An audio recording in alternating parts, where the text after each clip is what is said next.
How's it going there, everyone? It's Mr. Zen over here with a brand new Taboo Tattoo discussion.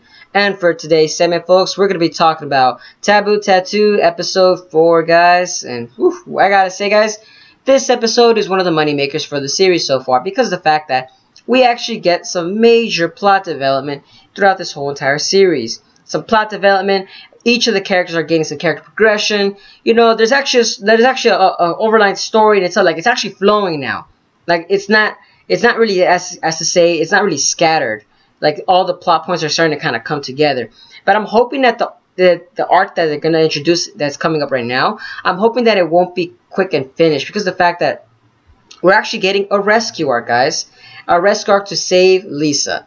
Because of the fact that the kingdom has kidnapped Lisa in this episode, and they're trying to take her away from Japan itself, and they're trying to take her back to the kingdom. And I'm here thinking like holy snap, you know, this is getting some kind of sentimental kind of stuff there, because the fact that, you know, we haven't been introduced too much of Lisa yet as to what her work is about, but yet so far, you know, you actually get to be a little, you kind of have you get to show a little bit of feelings towards Lisa's character, because the fact that, you know, she's actually being brutally damaged throughout the whole entire episode. You know, she puts up a good fight against the enemies, and you're here wondering, like, you know, what has she done in order to cause the enemy to make her seem such a very important figure throughout this whole entire arc itself that's coming up. And that's what I'm kind of hoping to see in the next couple episodes is why Lisa? Why is the enemy after her? Why specifically her and not the Void Maker himself?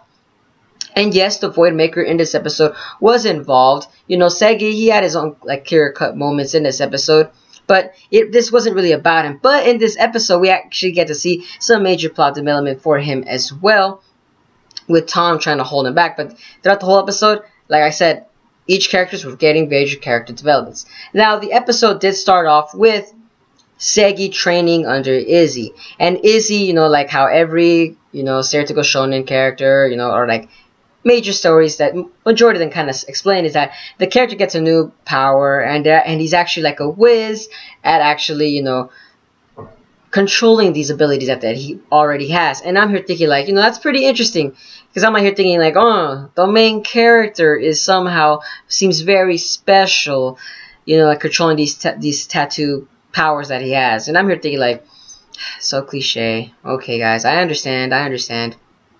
But nonetheless, the episode does continue off from there, and we get to see that, you know, through Izzy's training, Seigi is actually getting better at controlling it. And so far, I believe it's 10 minutes is his maximum time frame for controlling the drive mode of the tattoo. And that's pretty cool in a sense, because the fact that 10 minutes is actually a long time for someone that's actually just barely got that tattoo. 10 minutes? Wow. That's what I'm thinking. Like, this character's like he almost seems perfect. The only thing is just that it's just the character progression for him is just controlling the powers. That's just about it. That's the way I see it. He seems like a very, I wouldn't say personality is perfect, but like I'm saying his fighting abilities are perfect, but it's just that because he got a brand new power, that's what his training mostly involves, is just learning how to control this brand new power. And I love the fact that the episode then continue on, and we actually get to see Lisa's plot development right there as well. She was actually in her own house. They actually, you know, it's funny how the world is set up for the tattoos as it builds up mystery and suspense, because there's technology that could actually sense if someone's triggered a tattoo, and which goes along to say, how did they develop it? How is this even considered a weapon? I'm hoping that in the next couple arcs or in the next story that they're going to introduce us, they actually explain to us how these scientists actually manifested these powers into the tattoo themselves. Because, you know, the overall aspect of the whole mystery of the whole anime itself is how do these powers dwell into society?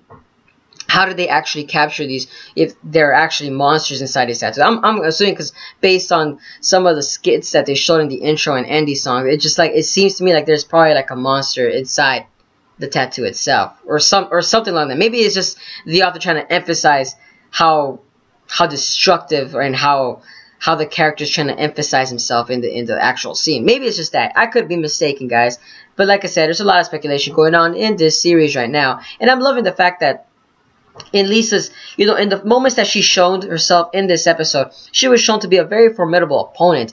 You know, she's a very, like, I see her as a strategist, guys, because the minute that Iltutmish came and bombarded herself in the fight itself, because Iltutmish also was in this fight as well, and I'm loving the fact that also from her, It's like we actually get to see some very speculation that her powers are actually manifesting. It can be manifested in different ways too, not just body possession, but it's something else, and that kind of showed off in this episode too. But like I said, back with Lisa's fight, we actually get to witness that.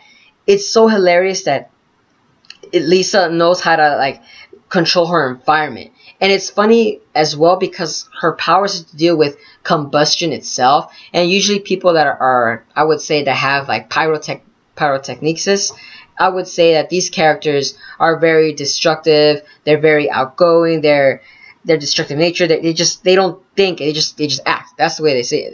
That's the way they just do.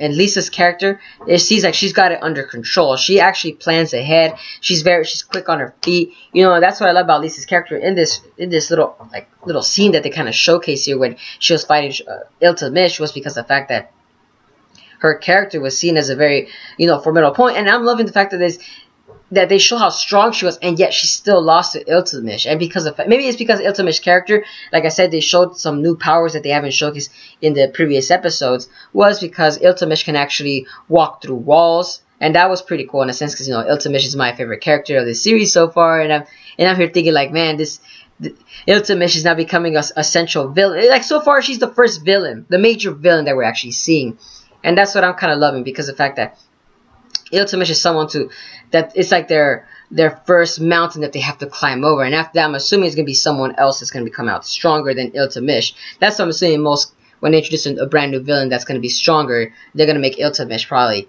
like weaker than she is. But so far, no. So far, it's Iltutmish's character that's the main villain, and her primary assignment was to get Lisa, and she caught her in the fight, and then they carried her away. Now, Seigi, of course, was shown throughout like having his whole school life right there. In this episode, it's like half school life and then half, I would say, like the military action that is going on right there. But it's kind of funny because the fact that they're kind of like jumping scene to scene with that in the same episode. It was kind of happening very fast, as if like all of this happened within an hour. And I'm here thinking like, did this all happen within an hour? I mean, come on, even if you guys got special powers, you're traveling across a whole entire city, guys. It's kind of weird, but what can I say? The episode itself was kind of funny itself at the same time. But yes, then again, they also introduced these noise cancers. Lahka himself that's how he's able to stop Izzy before all this fight that was going on. Because, in this is how Izzy's character then got developed in this episode, was because Izzy was going to go rescue her friend, but got stopped by Lahka by this noise cancer. And it was weird. It's a weird machine. Like I said before, that like there's these brand new items that they're bringing out that are meant for the people that have these tattoos, and yet we're still kept in mystery how these machines are working and how they're actually suppressing the people that use the tattoos. Maybe it's nanobots themselves that are inside the tattoo. I'm not too sure yet, but it's something pretty cool in a sense, that's keeping us in mystery. Like there's a lot of speculation that there could be going on there. And also the fact that Izzy's character is also getting majorly developed, because after they captured Lisa, Izzy then tells Seigi, I'm sorry for doing this, and she starts doing her job, as you could say. She starts becoming the lieutenant that she actually is. She's not BSing around, and I'm loving the fact that Izzy herself is showing like her cold, dark military self, like just that working robot that she is. And I'm actually laughing at the fact also was because, Seigi's character, he still seems how do I say, he's like obnoxious at the same time as well. Like he seems like he's doing okay in the first half of the episode, and like the other half, he's just, come on guys, he's just, it's just no words to say. It's like you're acting like a little brat, like just exactly what Tom said. You're acting like a brat. You're not really thinking straight, because the fact that they're actually keeping Seigi safe from the enemy by they put him in the basement again. And they were trying to keep him away from the kingdom, because, they captured Lisa, so they think that Seigi might be their next target. But the fact that Seigi then escapes from that room, using his tattoo's power. And also, his girlfriend is also becoming a very important figure, because of the fact that the tattoo that she has on her forehead apparently is in sync with Iltutmish. Like I said, Iltutmish's powers is like, it's very broad in itself in this episode. Like I said, there's like so much speculation going on. But that's it for the episode. But like I said, guys, like after that, it just kind of ends off right there because of the fact that Seigi is now trying to protect basically his girlfriend, and they're running off into the like the unknown. And I'm here thinking like, what the heck, guys? Like that kind of set off, like, it does set off a chain of events, but like the way they kind of set it up was kind of, I don't know, it just seemed abnormal, like what Seigi was kind of doing. You know, there was other ways that he could have dealt that situation right there, but I mean he's just acting brash. It's kind of, you could say it's because he's still young.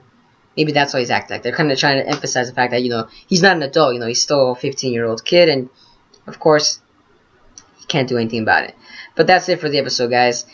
What did you guys think about this episode? I thought it was pretty interesting, like I said, in itself. You know, there's actually major plot development for each and every character. And Izzy's character, we're actually going to see her fight very serious in the next episode, like to save Lisa. And then we're actually getting to see in the next episode, I'm hoping the villains are going to actually tell themselves why they're actually trying to capture Lisa themselves. But like I said, let me know down in the comments what you guys thought about this episode. And if you guys enjoy my content, give a like, comment, share, and subscribe. But this is Mr. Zen, signing out.